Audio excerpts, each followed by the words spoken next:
Salamlar əziz və dəyərli Türk milləti. Bilirsiniz, İsrail-İran savaşı başlayıb, yəni Fars rejimi ilə İsrail savaşıb. Yenə də türklər arada düşüb, İranım deyirlər, amma bu İranın mənasını bilmirlər. Və mən indi burada toplamışam sizə, İranın mənasını sizə deyəcəyəm.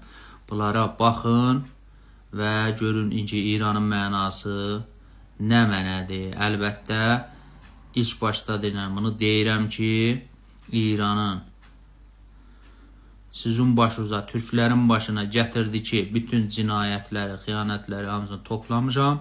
Burada bir sizə oxuyacağım ki, sizə bir xatırlatma olsun ki, İranın mənası nədir? Qulaq asın. Birinci Pəhləvi ilə, Dövran-ı Pəhləvi əvvəl və dovvum. Sərkub hüviyyət zəbani və fərhəngi.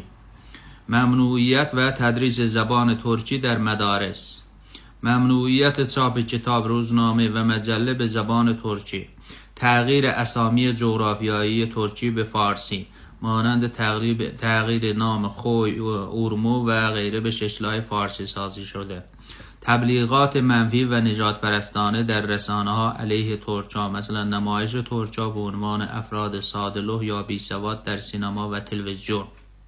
1. İkinci, hadise hükümet Firqe Demokrat Azərbaycan.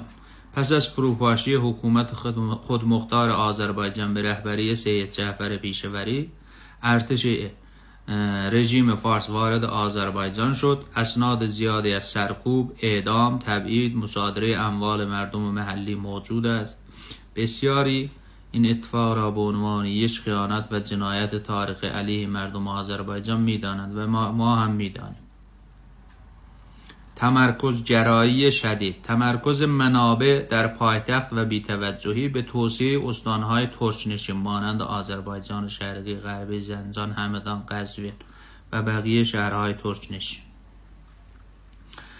دوران جمهوری اسلامی، ادامه سیاست‌های زبانی. علیرغم اصل 15 قانون اساسی، اجازه تدریس زبان‌های ترکی یا دیگر زبان‌ها داده نمی‌شود. فعالان فرهنگی که خواستار حق تحصیل به زبان مادری هستند، بارها بازداشت یا زندانی شدند. سرکوب اعتراضات مردمی. نمونه های مانند اعتراضات شهری مردم ترک در پاسخ به توهین های رسانه‌ای مثل برنامه فتیله در صدا و سیما یا ماجرای سوسک خطاب